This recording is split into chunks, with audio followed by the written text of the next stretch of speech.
Ini adalah menunjukkan suatu kerendahan hati. Dan tidak cukup sampai di sana, saudaraku yang dikasihi Tuhan.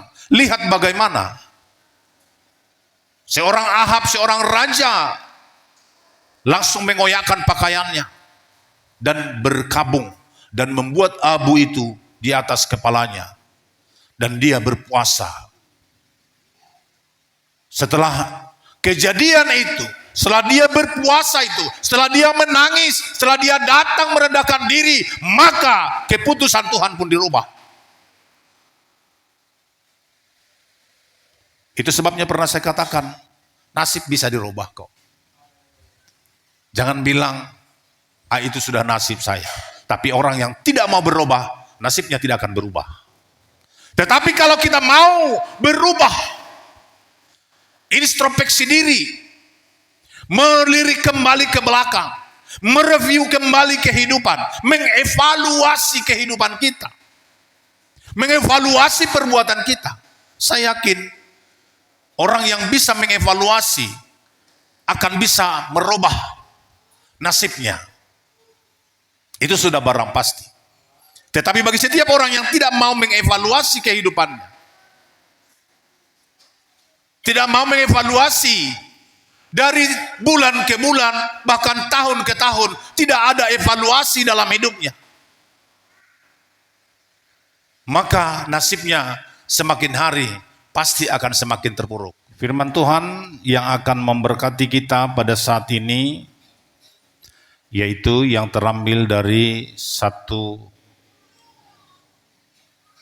Raja-Raja pasal yang ke-21 ayat yang ke-19, 25 sampai dengan 29.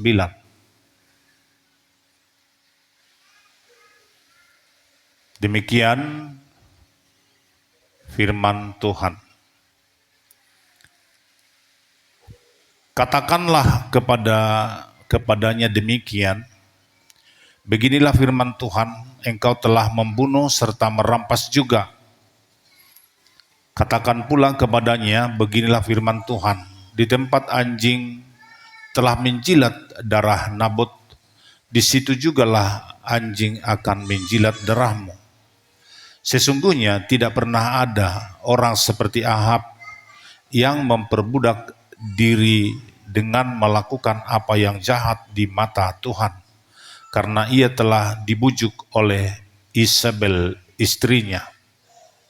Sesungguhnya tidak pernah, ayat 26, bahkan ia telah berlaku sangat keji dengan mengikuti berhala-berhala, tepat seperti yang dilakukan oleh orang Amori yang telah dihalau Tuhan dari depan Israel.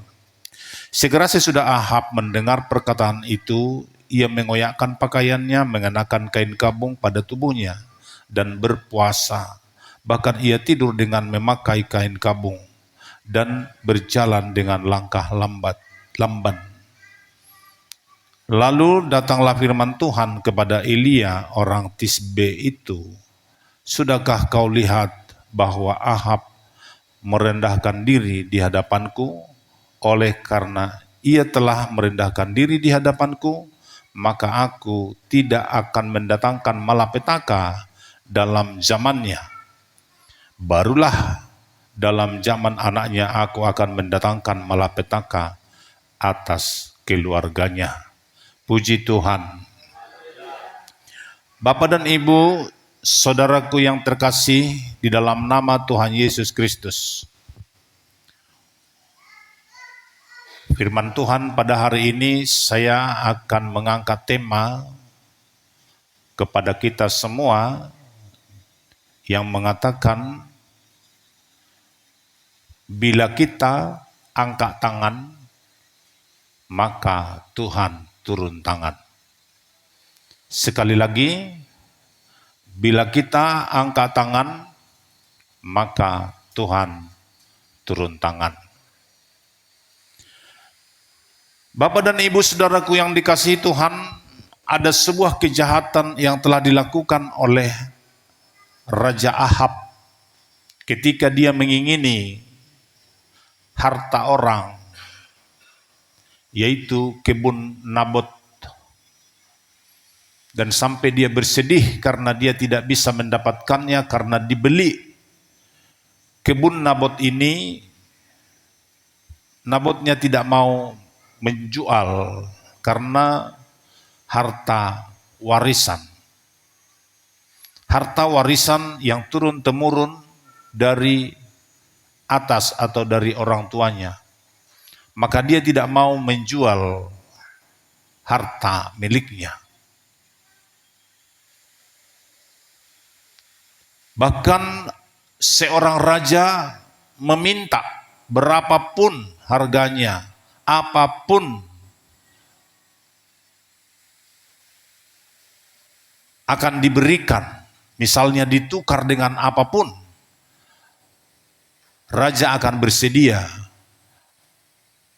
dengan catatan maulah dia menjual tanah itu. Tetapi Nabot tetap berkeras, dia tidak mau menjual tanah itu. Karena begitu, dihargainya bukan dengan sebuah atau mahalnya uang, tetapi dia menghargai sebagaimana warisan daripada orang tuanya. Berbeda dengan zaman sekarang, kalau ada warisan diberikan orang tuanya, langsung istrinya mengatakan, wah kita jual lah ini, kita bikin modal. Lalu tanah itu pun dijual dan dibikinlah modal. Bisa jadi modal yang dikembangkan menurut dia tetapi tidak berkembang, tetapi justru merosot, bahkan bisa menjadi gembel. Orang yang tetap menghargai harta warisan yang telah diberikan oleh orang tuanya, sekalipun itu jikalau dinilai tidak terlalu besar, tetapi orang yang menghargainya pasti akan masuk di dalam sejarah dan sangat mahal yang tidak bisa ditukar dengan harta apapun. Demikianlah Nabot di sini yang mempunyai kebun anggur dekat istana raja dan meminta kepadanya supaya dijualnya, tetapi Nabot tetap berkeras tidak menjualnya. Lalu istrinya Isabel, seorang perempuan ya yang pemikirannya, dan itulah yang cikal bakal kehancuran daripada kerajaan itu. Bukankah kerajaan ini adalah kekuasaanmu, kenapa engkau bersedih kalau itu tidak dijual? Lalu istrinya Isabel membuat suatu skenario. Skenario dibuatnya, lalu Nabot pun akhirnya dengan skenario itu, baca lebih lengkapnya ya di kitab Raja-Raja ini, lebih lengkapnya dari atas, boleh dibaca nanti di rumah. Yang jelas di sana akhirnya Nabot dijatuhi hukuman mati dan dilempari dengan batu. Maka terjadilah dia dilempari dengan batu. Dan untuk melemparnya dengan batu biasanya tidak di tengah kota, tetapi harus di bawah, di balian Nehuta, ataupun di kebun. Sehingga darah Nabot pun dimakan atau dijilati anjing. Dengan demikian, ladang itu pun jatuh ke tangan Raja Ahab oleh karena otak daripada istrinya. Saudaraku yang dikasihi Tuhan, jikalau seorang istri yang tidak takut kepada Tuhan akan membawa malapetaka di tengah-tengah keluarga. Jikalau seorang istri tidak bertanya kepada Tuhan dalam melakukan suatu apa rencana di dalam keluarganya, akan membawa malapetaka, karena dia akan bisa melakukan segala sesuatu, baik dari kekuatan, kemampuan, Tetapi seorang istri yang takut akan Tuhan, sebagaimana disampaikan oleh kitab Amsal, istri yang takut akan Tuhan akan terberkati. Kemolekan adalah sia-sia dan kecantikan adalah bohong. Tetapi istri yang takut akan Tuhan akan dipuji-puji. Berbanding terbalik dengan Isabel yang ada di sini, istri seorang Raja Ahab, dan membawa malapetaka di tengah-tengah keluarga mereka. Maka Allah marah dan murka terhadap Ahab dan mengatakan, engkau juga harus mati, dan darahmu dan jasadmu atau mayatmu akan habis dimakan oleh anjing. Dan tidak cukup hanya kau, juga anak-anakmu. Dan tidak juga cukup sampai dengan anak-anakmu, juga semua saudaramu. Dan tidak juga cukup sampai saudaramu, semua sanak saudaramu akan mati. Mati yang tidak benar kalau menurut orang Israel. Itu perintah Tuhan kepada Elia, dan disampaikan itu kepada Raja Ahab. Saudaraku yang dikasihi Tuhan, apa yang terjadi ketika Raja Ahab mendengar pernyataan daripada abdi Allah, lalu dia pun mengoyakkan pakaiannya. Dan masuk dia di dalam perkabungan. Perhatikan sampai di sini saudaraku. Dia sudah melakukan suatu kejahatan yang besar, dan Tuhan sudah melakukan suatu murkanya, murka yang sudah permanen. Tetapi ketika Ahab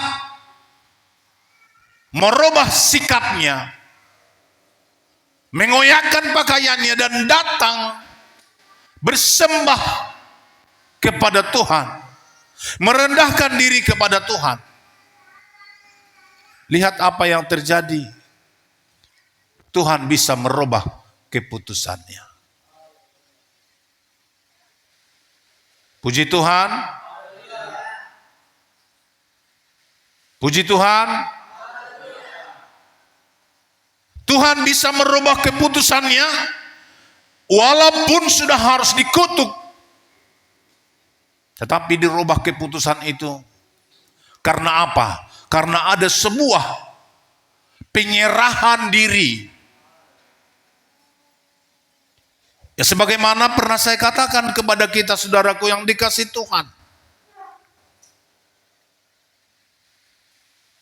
Rendah hati atau merendahkan diri adalah manifestasi daripada rendah hati.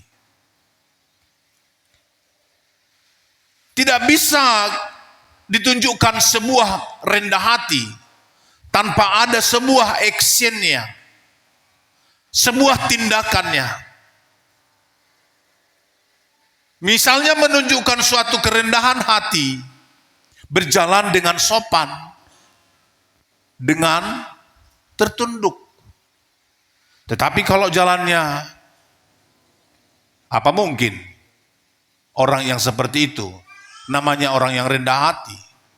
Jalannya seperti anggar dada. Tetapi jalannya, apalagi di sini ada misalnya yang dituakan, dia berjalan dengan membungkukkan tubuhnya dan membuat tangannya seakan dia permisi begitu. Semakin hari pasti akan semakin gawat dan semakin jauh dengan Tuhan. Perusahaan-perusahaan besar sekalipun, kenapa mereka bisa semakin bangkit perusahaannya? Pasti ada evaluasi di sana. Mereka pasti mengevaluasi, ada per semester, ada per tahun, ada per triwulan lagi. Per triwulan 3 bulan. 3 bulan terakhir bagaimana perkembangan ekonomi kita. Setelah sampai per triwulan, melihat ada kemerosotan, rubah cara supaya masuk ke triwulan kedua atau semester 2, semester pertama. Satu semester adalah 6 bulan. Lalu setelah dia bisa melihat perkembangan atau kemunduran di dalam per semester, naik dalam per tahun, inilah yang akan mengevaluasi, memperbaiki di mana kira-kira kesalahannya, di mana kira-kira membuat macet. Kenapa bisa macet roda ini? Kenapa tidak seperti rantai yang berkesinambungan dengan gigi tariknya? Kenapa? Ada apa di sini yang terjadi? Tetapi saudaraku yang dikasihi Tuhan Yesus, ketika kita bisa mengevaluasi, saya sangat yakin kita akan bisa memperbaiki diri dan introspeksi diri dengan baik. Itu sebabnya harus ada evaluasi di dalam kehidupan kita. Jangan monoton, seperti itu terus. Harus ada perkembangan dan harus ada tingkat kedewasaan. Karena umur boleh pasti dewasa. Umur secara pasti semakin tua. Ya, tetapi harus diikuti juga kedewasaan dengan cara berpikir kita supaya bisa semakin maju. Lihat di sini ada seorang raja yang sudah melakukan kesalahan yang fatal, yang terjadi pembunuhan dan perampokan. Pembunuhan dan perampokan, Nabot dibunuh dan dirampok dengan tanahnya diambil. Itu suatu kejahatan yang sangat besar di mata Tuhan. Karena Nabot ini adalah orang yang benar, yang tidak mau menjual warisan orang tuanya. Sehingga keputusan yang Tuhan buat harus mereka mati dan semuanya akan mati. Tidak baik untuk dikubur, tidak berkabung, tidak ditangisi, tetapi justru mati dimakan anjing. Kalau di hutan dia akan mati dimakan binatang buas. Tetapi ada suatu perubahan, saudaraku. Tuhan rubah itu semua. Tidak terjadi itu semua ketika apa? Ketika datang kepada Tuhan dengan mengoyakkan pakaiannya. Mengoyakkan pakaiannya artinya di sini adalah turun dari singgasana, turun dari kerajaan, turun dari kehormatan, turun dari harga diri yang selalu diagung-agungkan orang. Turun, masuk dia ke abu itu, ditaruh abunya di atas kepalanya. Kalau kita ini mungkin ditaruh abu di atas kepala, mengoyakkan pakaian itu biasa-biasa saja. Bayangkan seorang raja yang terkenal bisa masuk. Karena apa? Ya, karena apa? Karena ada suatu kerendahan hati. Ini adalah menunjukkan suatu kerendahan hati. Dan tidak cukup sampai di sana, saudaraku yang dikasihi Tuhan. Lihat bagaimana seorang Ahab, seorang raja, langsung mengoyakkan pakaiannya dan berkabung dan membuat abu itu di atas kepalanya, dan dia berpuasa. Setelah kejadian itu, setelah dia berpuasa itu, setelah dia menangis, setelah dia datang merendahkan diri, maka keputusan Tuhan pun dirubah. Itu sebabnya pernah saya katakan, nasib bisa dirubah kok. Jangan bilang, itu sudah nasib saya. Tapi orang yang tidak mau berubah, nasibnya tidak akan berubah. Tetapi kalau kita mau berubah, introspeksi diri, melirik kembali ke belakang, mereview kembali kehidupan, mengevaluasi kehidupan kita, mengevaluasi perbuatan kita. Saya yakin orang yang bisa mengevaluasi akan bisa merubah nasibnya. Itu sudah barang pasti. Tetapi bagi setiap orang yang tidak mau mengevaluasi kehidupannya, tidak mau mengevaluasi dari bulan ke bulan, bahkan tahun ke tahun, tidak ada evaluasi dalam hidupnya, maka nasibnya semakin hari pasti akan semakin terpuruk. Mari dijohi tarung namu dupu bereng.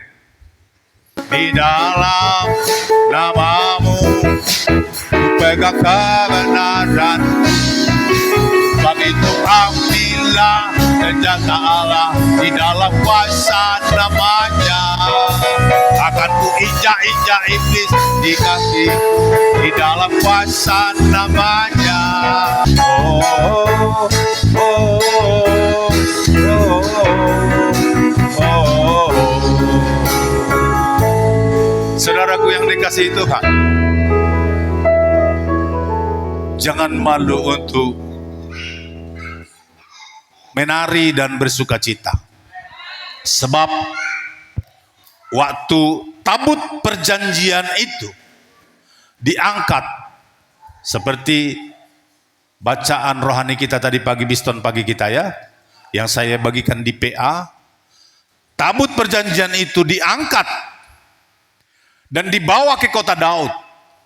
Mereka bersuka cita, bahkan Daud melompat-lompat, menari-nari. Saya tidak bisa bayangkan kayak mana Daud melompat-lompat kegirangan, sukacitanya waktu tabut perjanjian itu bisa dibawa.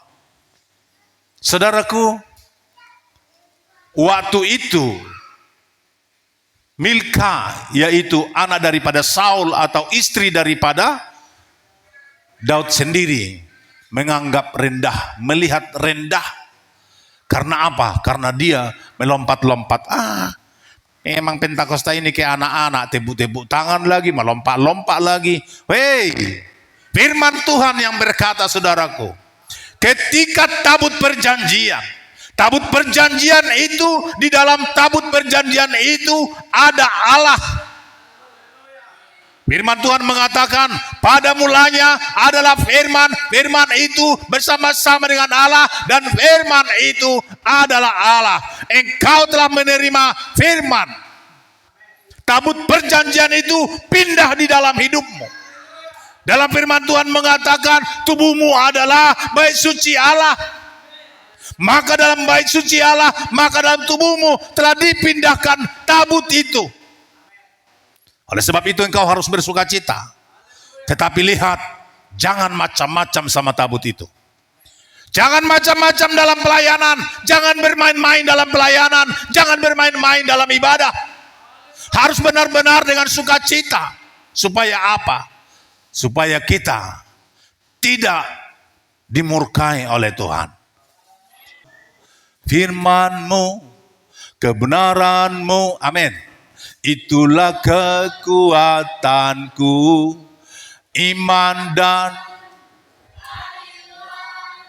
menjadi perlindunganku. Ku tahu lawanku tak berkuasa atasku. Di dalam namamu ku pegang kebenaran-Mu. Sebab itu ambillah senjata Allah di dalam kuasa namanya. Akan ku injak-injak iblis di kakiku di dalam kuasa namanya. Saudaraku, harus saudara bisa menginjak-injak iblis. Kalau tidak, engkau akan bisa terpuruk, engkau bisa ngantuk, engkau bisa tidur. Tanda-tanda orang yang sudah jauh dari Tuhan adalah tidur waktu mendengarkan firman. Itu dah ciri-cirinya itu. Ya, ciri-cirinya itu. Oleh sebab itu ada barometer. Jikalau engkau merasa ngantuk, berarti kau sudah mulai jauh dari Tuhan. Mari meditation, mari semakin dekatkan dirimu kepada Tuhan. Jangan biarkan, itu sebabnya dikatakan akan kuinjak-injak iblis. Puji Tuhan. Saya yakin dan percaya Tuhan Yesus akan memberkati saudara. Beri tepuk tangan bagi nama Tuhan. Tabut perjanjian itu sekarang akan menjadi milik kita. Tabut perjanjian itu sudah masuk dalam tubuh kita. Karena tubuhmu adalah bait suci Allah. Allah ada dalam tubuhmu. Allah ada dalam hidupmu. Firman Tuhan mengatakan, berbahagialah orang yang mempunyai Allah. Allah ada di pihak kita. Allah ada dalam kita. Dan kita ada di dalam Allah. Saya persilahkan duduk kembali. Tuhan Yesus memberkati kita semua. Haleluya. Saudaraku yang terkasih di dalam nama Tuhan Yesus Kristus. Dengan suatu perubahan inilah ketika Ahab mau melepaskan ataupun mengoyakkan pakaiannya.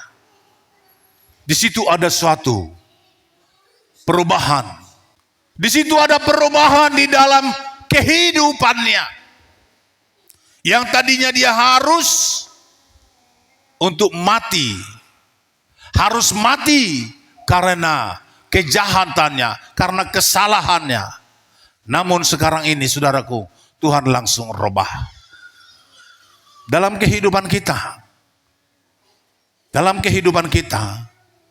saudara coba introspeksi diri dulu. Bagaimana kondisi di dalam imanmu? Bagaimana hubunganmu dengan Tuhan? Bagaimana kedekatanmu dengan Tuhan? Jangan terlalu hubungkan dengan ekonomi. Cara Tuhan bisa bermacam-macam supaya saudara bisa dekat dengan Tuhan. Bisa juga ekonomimu menurun dengan tujuan supaya engkau lebih dekat dengan Tuhan. Karena bisa-bisa manusia kalau ekonominya menurun biasa orang bisa mampu. Tetapi yang sering berbahaya di dalam kehidupan manusia, kalau ekonominya semakin mapan, maka semakin jauh dari Tuhan. Hal yang demikian saudaraku, inilah yang perlu kita koreksi supaya kita bisa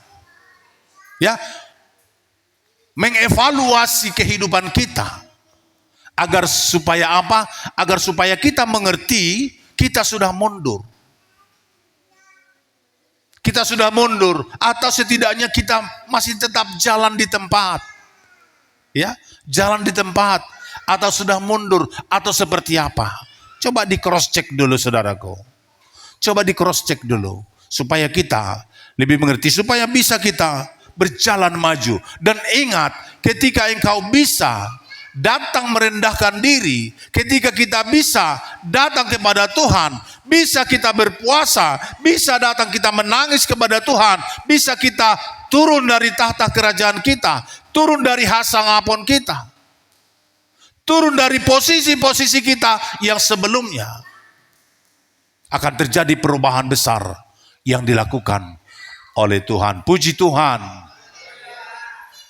Orang Israel juga yang sudah dimurkai oleh Tuhan dan harus mereka mati dengan penyakit sampar. Semua orang Israel tanpa terkecuali, ketika ada berita yang mereka terima dari orang-orang atau tanah Kanaan, di saat mereka menerima berita itu dan mereka mengatakan kita harus mundur. Khotbah kita pada minggu yang lewat, kita harus mundur, ini tidak bisa diteruskan. Lalu Tuhan pun sakit hati dan murka dia. Dan sampai dia mengatakan akan dimurkai, semua akan dihukum melalui penyakit sampar. Tetapi lihat saudaraku, atas doa daripada seorang Musa dan Yosua bin Nun dan Kaleb bin Yefune, yang datang dan mengoyakkan pakaiannya, datang menyembah Tuhan. Harun dan Musa menyembah atau sujud menyembah orang itu semua. Yosua bin Nun, Kaleb bin Yefune mengoyakkan pakaiannya, menangis datang kepada Tuhan, meminta ampun kepada Tuhan atas seluruh orang umat Israel ini. Maka apa yang terjadi? Tidak jadi penyakit sampar itu. Bapak dan Ibu saudaraku yang dikasihi Tuhan, keputusan Tuhan pun bisa dirubah dengan doa. Maka dunia ini semuanya bisa dirubah oleh doa. Doa orang-orang benar bisa merubah.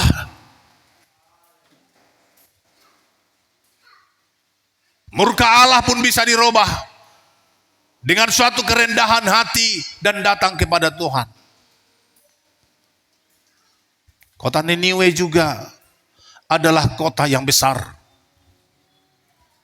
Tetapi ketika mereka menerima firman itu,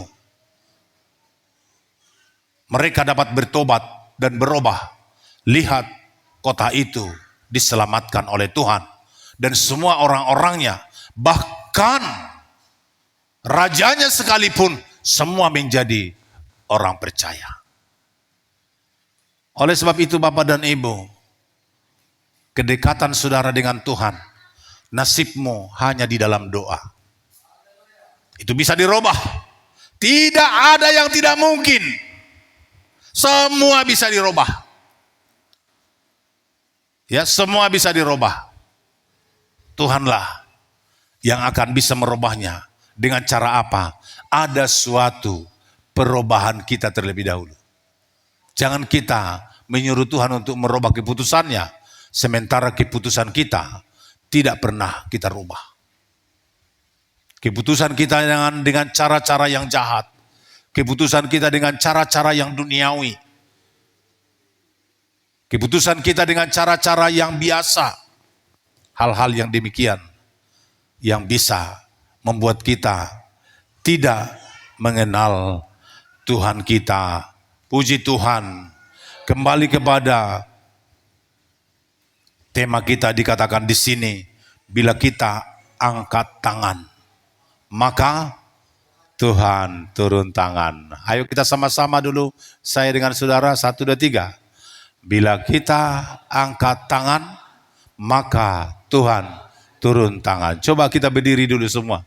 Katakan dulu demikian. Coba kita dulu.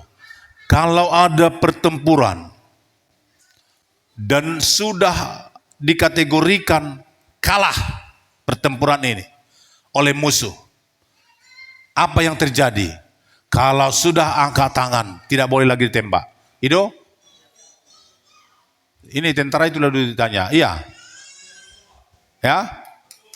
Kalau sudah angkat tangan, berarti sudah menyerah. Ya? Berarti sudah menyerah. Kita tidak mampu lagi untuk meneruskan perjuangan ini.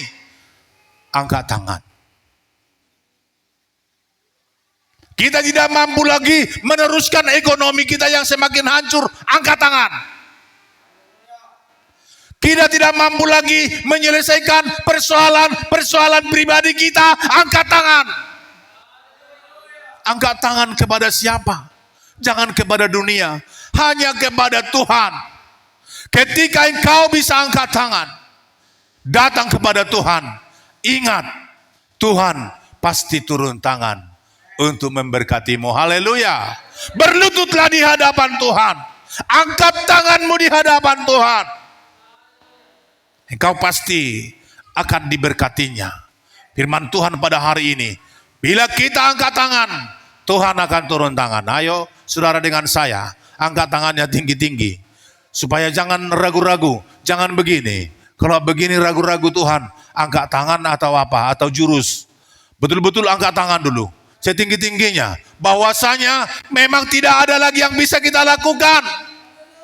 Tuhan, inilah aku Tuhan. Gak ada yang bisa aku lakukan. Gak mampu lagi aku ini Tuhan. Persoalan demi persoalan yang kami alami ini Tuhan. Aku tidak mampu. Aku angkat tangan Tuhan. Ketika engkau angkat tangan, rasakan di atas kepalamu ada tangan Tuhan. Pejamkan mata. Pejamkan matamu. Ketika engkau angkat tangan, berserah diri kepada Tuhan. Katakan kepada Tuhan, aku tidak mampu lagi Tuhan. Aku tidak mampu menyelesaikan persoalan ini Tuhan. Ekonomiku yang semakin hancur Tuhan. Anak-anakku yang juga tidak lagi terarah. Yang sulit untuk dikendalikan. Hari ini aku angkat tangan Tuhan. Angkat tangan aku Tuhan kepadamu. Kuserahkan kepadamu. Kuserahkan kepadamu. Rasakan jamahan Tuhan di dalam hidupmu. Di dalam hidupmu akan memberkatimu. Haleluya, haleluya, haleluya. Masih tetap posisi angkat tangan. Aku percaya Tuhanku ajaib, Kau turun tangan memulihkanku. Aku percaya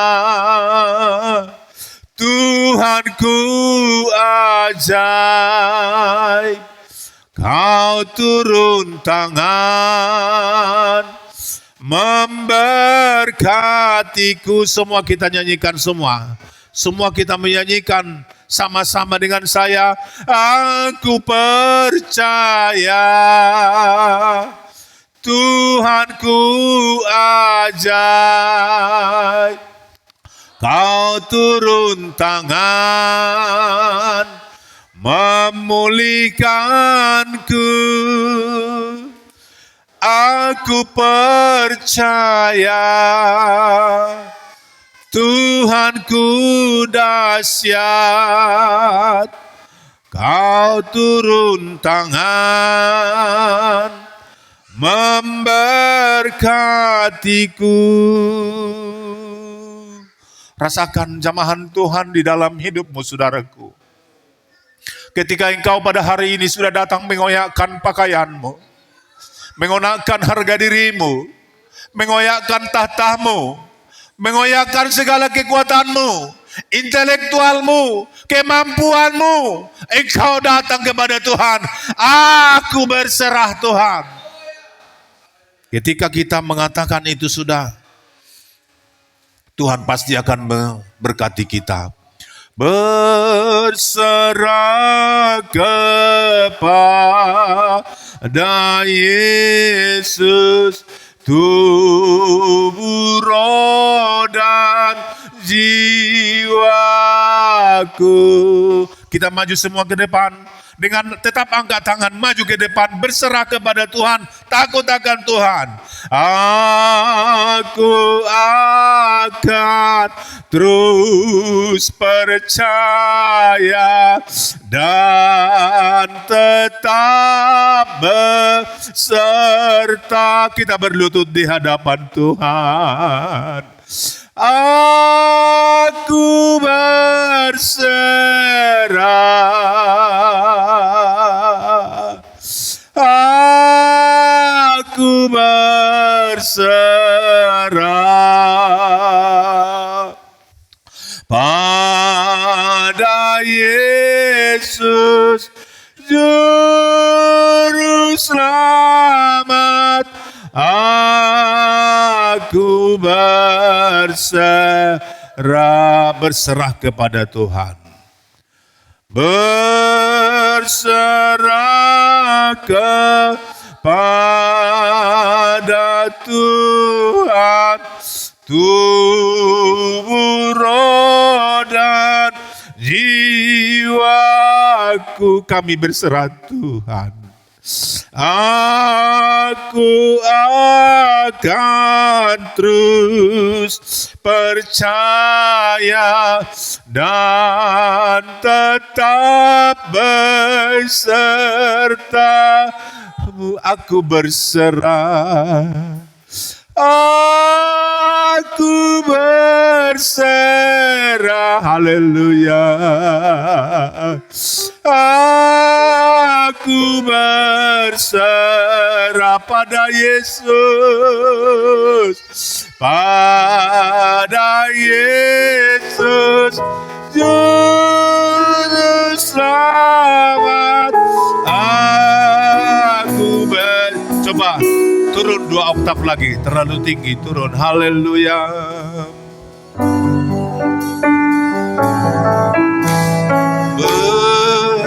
Berserah kepada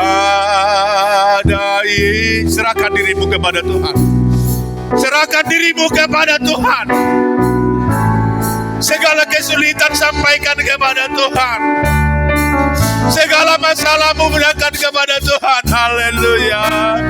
Terus percaya dan tetap berserta. Aku percaya serah. Aku berserah. Haleluya. Aku berserah pada Yesus. Pada Yesus terus selamat. Turun lagi. Turun lagi. Berserah kepada Tuhan tubuh, roh dan jiwaku.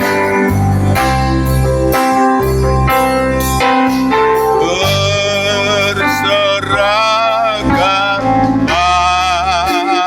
Tuhan. Benar-benar serahkan tubuhmu, jiwamu, serahkan kepada Tuhan. Tuhan akan merubahmu. Tuhan merubah nasibmu. Tuhan merubah segala sesuatu. Merubah segala kepahitan di dalam hidupmu. Akan dirubahkan oleh Tuhan. Haleluya. Aku berserah. Haleluya. Aku berserah pada Yesus. Pada Yesus terus selamat. Aku berserah. Terima kasih Allah kami. Engkau sungguh baik, sungguh agung dan mulia. Pulanglah kami dengan damai. Pulang di dalam sukacita. Jauhkan dari segala sakit penyakit. Sidang jemaat-Mu berikan kesehatan, sukacita besar senantiasa di tengah-tengah kehidupan kami semua. Terima kasih Bapa di sorga. Engkau berkati pelayanan ini. Tambah-tambahkan jiwa-jiwa yang mau mengikut Tuhan, yang mau digembalakan. Kiranya semua sidang jemaat-Mu ini hiduplah dengan baik dan tergembalakan dengan baik di dalam kasih-Mu, di dalam kasih Kristus Yesus Tuhan. Tergembalakan di tengah-tengah sidang jemaat-Mu. Baik semuanya Tuhan, sidang jemaat-Mu, baik anak-anak remaja, orang tua dewasa, semuanya dapat tergembalakan dengan baik di dalam kasih Kristus Yesus dan bersinergi di dalam kuasa-Mu lewat kuasa Roh Allah yang selalu memberkati hidup kami, dan percaya Roh Allah ada senantiasa memberkati kami. Pulanglah dengan damai, pulanglah dengan berkat Tuhan di dalam kehidupan kita. Terpujilah nama-Mu Bapa, diagungkan, dimuliakan Engkau saat ini, kekal sampai selama-lamanya. Haleluya. Haleluya. Mari kita satu dalam doa. Bapa kami di dalam sorga, dikuduskanlah nama-Mu, datanglah kerajaan-Mu, jadilah kehendak-Mu di bumi seperti di sorga. Berilah kami pada hari ini makanan kami yang secukupnya, dan ampunilah kami akan kesalahan kami, seperti kami mengampuni orang bersalah kepada kami. Kami dalam pencobaan, melainkan lepaskanlah kami daripada yang jahat. Karena Engkau yang punya kerajaan dan kuasa dan kemuliaan sampai selama-lamanya. Haleluya. Mari kita terima berkat dari sorga. Turunlah kiranya anugerah Tuhan Yesus Kristus dan kasih Allah Bapa dan persekutuan Roh Kudus menyertai kita semua saat ini sampai selama-lamanya. Haleluya. Amin. Silakan duduk kembali ke tempat duduknya.